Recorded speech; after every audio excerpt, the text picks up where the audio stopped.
Court में भर्ती गई है, आज भी है ना। लेकिन एक बार बताओ, गलत तरीके से रिजल्ट हमने निकाला था या आयोग ने निकाला था?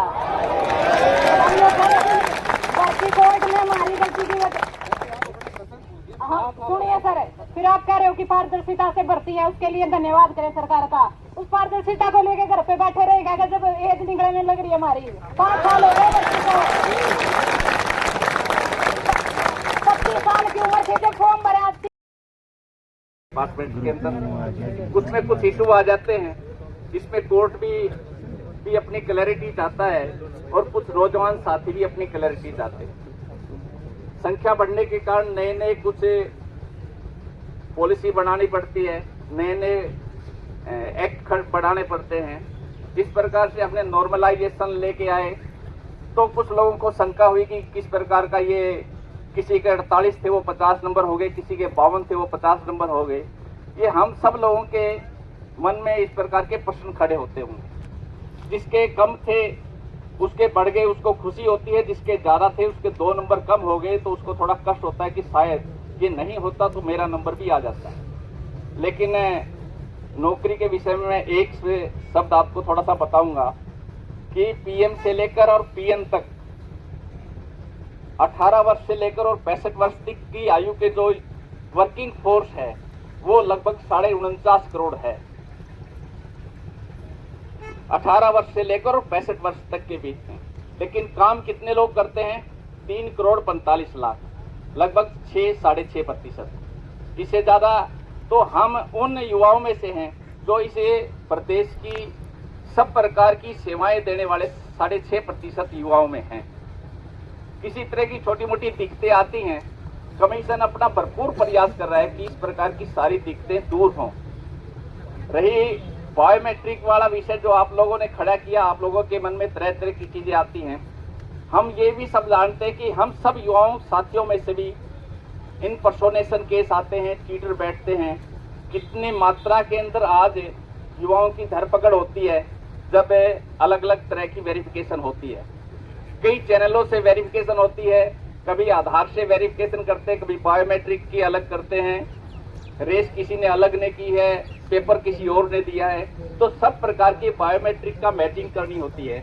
उसमें उसके बाद फिर आधार कार्ड वालों से भी मैच करानी पड़ती है, तो कहीं ना कहीं वेरिएशन आ जाता है।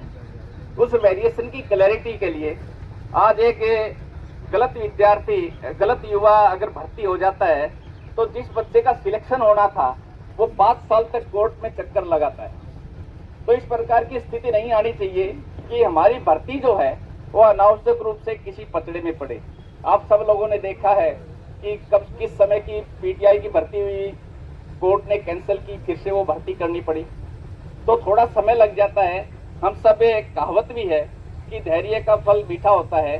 कोर्ट ने भी अपनी थोड़ी तसल्ली करनी है कि जिस प्रकार का ये फार्मूला लेके आए, इसमें किस प्रकार से इसमें कुछ स्पष्टता भी है या नहीं है, तो थोड़ा समय लगेगा। वो भी एक अपना अच्छा प्रयास कर रहा है। Indian institution of statistical institute है, उससे ये फार्मूला है और कुल मिला के इसमें कोई दिक्कत आने वाली नहीं। कमीशन का प्रयास है कि जल्दी से जल्दी हो। कमीशन में किसी तरह के एफर्ट्स की कोई दिक्कत नहीं है, लेकिन उसने अपने सारे नॉर्म पूरे करने भी जरूरी हैं। उसमें थोड़ा समय लगता है। हमको 3-4 दिन का समय मिला था।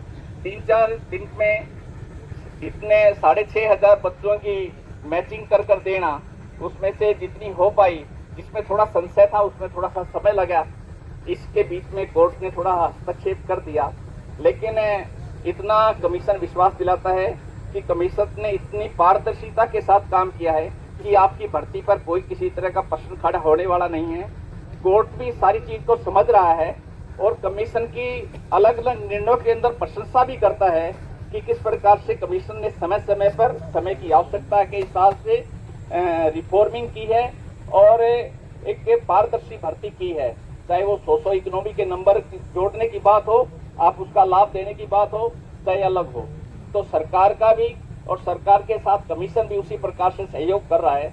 और कोर्ट भी जल्दी से जल्दी, बार बार कमीशन भी और आप लोग भी सब लोग लगे हुए हैं कि इसका जल्दी से जल्दी निर्णय आ जाए और आप लोगों की ज्वाइनिंग हो जाए।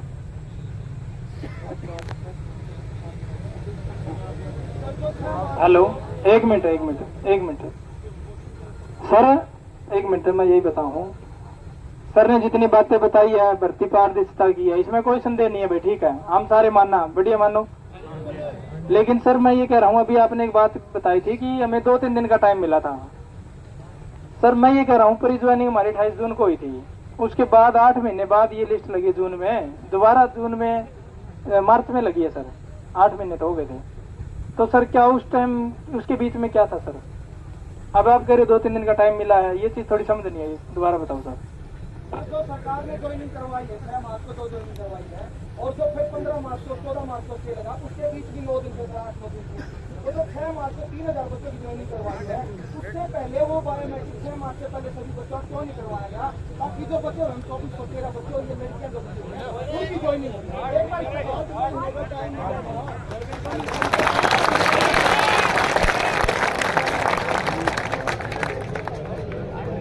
हेलो, आप इस सभी को सुनाई दे रहा है? आपके जो है 3067 ऐसे या 3087 बच्चे ऐसे थे जिनकी तीनों चीजें मैच करती थी। एक आपकी एडमिट कार्ड की फोटो, फिर आपकी जो है ना एग्जाम के टाइम की फोटो और बायोमेट्रिक। जिन लोगों की तीनों चीजें मैच थी एजेंसी के हिसाब से, और बाद में जो हमारा स्टाफ है उसने क्रॉस चेक किया, क्योंकि हम एजेंसी पे पूरा भरोसा नहीं कर सकते हर चीज के लिए।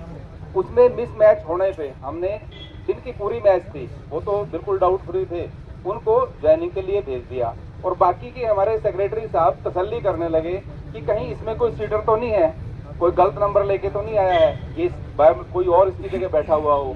अब ये प्रोसेस तो स्लो है, अब इसमें 3-4 दिन लगे तो क्या तसल्ली करना गलत है? ये 6 मार्च से पहले भी लगे हुए थे ना। एक चीज आप मुझे बताइए, अगर कोई मैटर सब जुडिस है तो सब जुडिस है तो उसमें हम कोई एक्शन नहीं ले सकते ना उस समय। तो हमने 4 साल की कर लग गया सर। एक बार चेयरमैन साहब ने बच्चों के सामने खड़े होकर कहा था कि आपकी जल्दबाजी की वजह से कोर्ट में भर्ती गई है, आज भी है ना। लेकिन एक बात बताओ, गलत तरीके से रिजल्ट हमने निकाला था या आयोग ने निकाला था? हम लोग भर्ती कोर्ट में हमारी गलती की वजह। हाँ सुनिए सर, फिर आप कह रहे हो कि पारदर्शिता से भर्ती है, उसके लिए धन्यवाद करें सरकार का। उस पारदर्शिता को लेके घर पे बैठे रहेगा जब एज निकलने लग रही है हमारी। 5 साल हो गए बच्ची को, 25 साल की उम्र थी जब फॉर्म भरा, 30 प्लस हो गए। बताओ बामा कब तक घर की बेटियों को बिठाए रहेंगे? नहीं रुकिए सर, क्वेश्चन है। हाँ जी बिल्कुल सर। नहीं पर्सनली सर, पर्सनली क्यों ले रहे सर? सर सवाल अपना सबका है सर। ये कैंडिडेट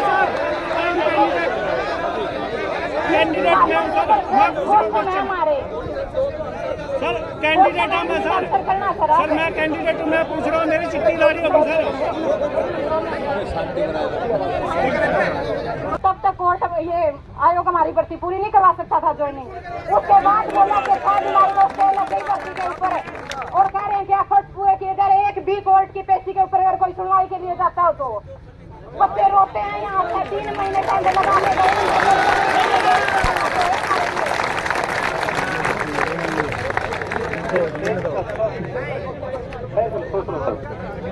कोर्ट सर जो है देखो, इन बच्चों डिपार्टमेंट की भर्ती केस है, उसमें महाजन साहब भी हैं, तीन गुलजान साहब भी हैं। इन बच्चों के लिए कोई वकील है नहीं सर? हमारी जो यहाँ पे श्रुति जैन जाती है इसके लिए, आपका केस श्रुति जैन उसको कर रही हैं, परस्यू करती हैं, तो कोर्ट में हाजिर होती हैं, वो कहाँ दिक्कत है? और आपका मैंने जो सवाल पूछा था ना, मैं उसका जवाब दे देता हूँ। आपका सवाल था ना, पहले उसका जवाब दो। हाँ मैं मानता हूँ उस एंगल से उसको देखा ही नहीं कि हमने जो है ना इसके अंदर और मार्क्स जोड़ने हैं, तो और मार्क्स जोड़ के क्या इसका रिजल्ट आने वाला है। जब ये सुबह बात हुई, जब मैं ऑफिस आया तो मैंने उसको देखा कि इसके अंदर तो आप भाई नंबर नहीं जोड़ सकते, परसेंटाइल के अंदर कोई एडिशनल मार्क्स नहीं जोड़े जा सकते, ये आपका एरर है। तो फिर उसको इसलिए वापस लिया गया। बाद में उसको चेक किया, क्या आप सेटिस्फाइड हो नहीं हो, या आपको परसेंटाइल पे रिजल्ट चाहिए। तो इक्वी परसेंटाइल है ना, तो हमने अपने आप उस चीज को मानते हुए चेंज कर लिया ना। तो कहाँ गलती है? सर एक मिनट सर, एक मिनट सुनो भाई, एक मिनट बात सुनो। सर ने ये बोला है कि हमने वो चीज मान ली थी। मैं खुद गारंटी दूं, यहाँ बच्चे आके खड़े हुए थे एचएसएससी के बाहर, चेयरमैन साहब ने आज भी वीडियो पड़ी है यूट्यूब पे, बोले इस रिजल्ट में कोई गलती नहीं है, हमने ये सही मान रखा है। तब बच्चे जाके कोर्ट में खड़े हुए थे सर, जब जाके ये भर्ती कोर्ट में गई थी। अगर आप उसी टाइम एक्सेप्ट कर लेते कि हमारे से गलती है, हम दोबारा इस पे चेंज करेंगे तो बच्चे कोर्ट में ना जाते जी। ये बात करें तो मान ली थी वो गलती। अरे कोर्ट आयोग में बहुत सारे लोग होते हैं, गलती मान लेते हैं। चलो मैं अपने बात सुनो, तारीख पे जाते हैं, कौन नहीं गया? आप पहले एक क्वेश्चन का जवाब लो, उसके बाद आगे बढ़ते हैं। आपके लिए आपका केस इंपॉर्टेंट हो सकता है, आयोग के लिए आपका केस इंपॉर्टेंट हो सकता है, लेकिन आपका केस जज के लिए तो एक नॉर्मल केस है। कोई भी जजमेंट अगर आती है तो उसके फ्यूचर के इफेक्ट हैं, इम्प्लीकेशंस हैं, उसका नजीर बनता है कोई भी कोर्ट का केस। तो कोर्ट अपनी तसल्ली करती है, कोर्ट इसमें कहीं गलत नहीं है। जो हमारे ऑनरेबल जज हैं वो देखते हैं कि इसमें कहीं और कोई चीज तो नहीं निकल के आ रही है, तो वो पूरी बहस चाहते हैं। अब ये फार्मूला है, मैथमेटिकल फार्मूला है, स्टैटिस्टिक्स इन्वॉल्व है, तो बहुत सारी चीजें ऐसी हैं जो एक व्यक्ति को ऐसे समझ नहीं आ सकती, जबकि आप उनको बैठ के अकेले में ना समझाओ। अगर ऑनरेबल जज साहब किसी ऐसे व्यक्ति को जिसको मैथमेटिक्स का जिसका बेस हो, या इवन मुझे एज ए मेंबर अकेले में बैठ के 10 से 15 मिनट का टाइम दें, तो मैं सारे क्रॉस क्वेश्चन लेने के लिए तैयार हूँ। किसी भी तरीके का कोई क्रॉस क्वेश्चन हो, नॉर्मलाइजेशन को लेके, की परसेंटाइल फार्मूले को लेके, और इसको अप्लाई कैसे किया है। हमने कोई छेड़खानी नहीं की है, हमने पूरी तरह से ईमानदारी से भर्ती की है। अगर कोई एरर होगा तो वो एरर फार्मूले के टेक्सचर में होगा, फार्मूले के फैब्रिक में होगा। हमने फैब्रिक के साथ कोई छेड़खानी नहीं की है, हमने किसी धागे को खींचने की कोशिश नहीं की है। पूरी तरह से पारदर्शी तरीके से आपकी भर्ती हुई है। अगर पारदर्शी में एक बात कहना चाहता हूँ, जो सर 3087 बच्चे ज्वाइन होंगे और जो 2413 बच्चे बच्चे 1100 लड़कियां बच्चे, इनको गांव में ये कहने लगे कि जो ज्वाइन हो गए हैं ना वो लड़के तो बढ़िया नहीं है, गलत है।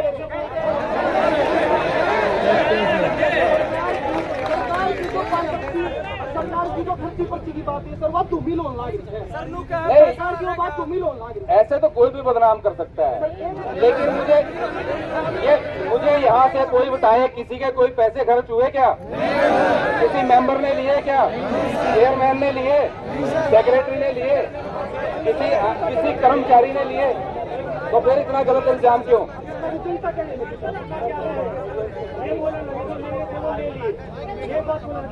मैं बता रहा हूँ ना आपको, सार्वजनिक रूप से बता रहा हूँ। ये वीडियो आपका वायरल होगा, ये आप वायरल करोगे। 3000 साथी लोग ऐसे हैं जिनको तीनों चीजें मैच करती थी, एडमिट कार्ड की फोटो, एग्जाम के टाइम की फोटो और बायोमेट्रिक, जिनकी तीनों मैच करती थी वो ज्वाइन कर गए हैं। जिसकी 2 मैच करती थी या एक मिनट बात सुनो, जिसकी 1 मैच करती थी उसके लिए अभी प्रोसेस में है, और हम जो है ना जल्दी आपके रिकमेंडेशन भेज रहे हैं। सर एक सबसे जरूरी क्वेश्चन है जी सर, एक सबसे लास्ट और सबसे जरूरी क्वेश्चन है। ये पीजीटी की भर्ती है सर, और इसमें छोटी डेट कराने के लिए एचपीएससी के पैनल के वकील महाजन साहब, दो एडिशनल और एक डीएजी, 5 वकील खड़े सर सिर्फ छोटी डेट कराने के लिए। और अब हमारी भर्ती जो सुनवाई थी सर, उस पर हम अंदर बैठे थे सर, कोई सरकारी वकील ना छोटी डेट कराने के लिए था और ना सरकार की तरफ से कोई रिप्रेजेंटेटिव। हमारी भर्ती पूरी करवाता सर, हमें कोई क्वेश्चन नहीं आपको।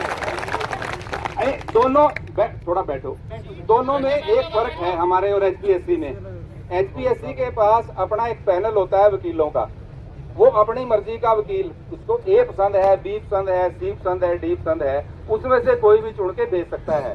हमारे पास ऐसा प्रोविजन नहीं है। हम अपना केस भेजते हैं एजी के पास, वहां से कोई भी जाता है तो वो उनकी तरफ से जाता है। हमारा इस पे कंट्रोल नहीं है कि वहां पे किस क्वालिटी का या किस कैलिबर का वकील आपके लिए खड़ा है, वो वहां क्या कहता है। HPSC इसमें हमारे से बेटर है, उनके पास अपने वकील हैं, सरकारी के साथ वो अपना एक एम्पेनल्ड वकील भेजते हैं, तो वो हमारे से एज पे हैं। अगर हमें ये आज़ादी होती तो हम भी अपना वकील भेजते, अच्छे से अच्छा चुन के भेजते।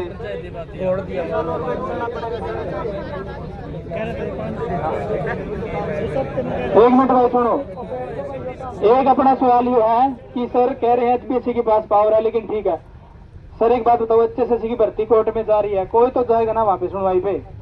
जब ये तारीख ये सर 25 मई तारीख हमने करवाई थी, मैं खुद तारीख वेस्ट करके आज 2-3 लड़कियां थी मेरे साथ, रो के करवाई थी हमने। ये तारीख पता है सर 3 अगस्त की थी।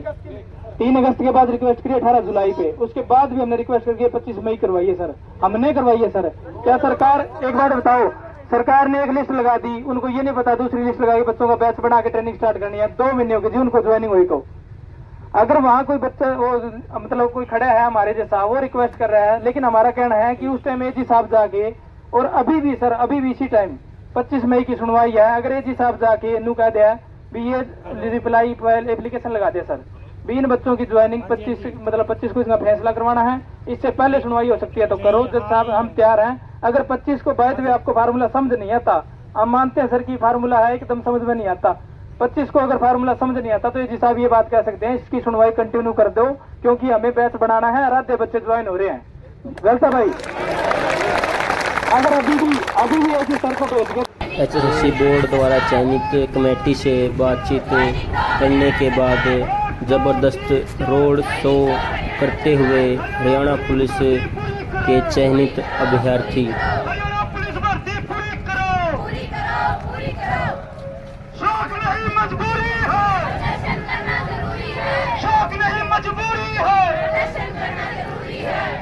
बेटियों की सुनो पुकार, बेटियों की सुनो पुकार, बेरोजगारों उद्धार करे पुकार, पुलिस भर्ती पूरी करो, हरियाणा पुलिस की ज्वाइनिंग दो,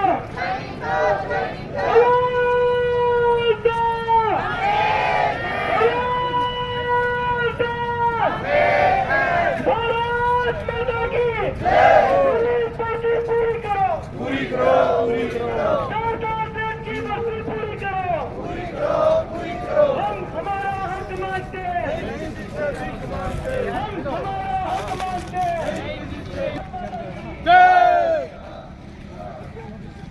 पूरी करो, पूरी करो, नहीं किसी से भीख मांगते, नहीं किसी से भीख मांगते।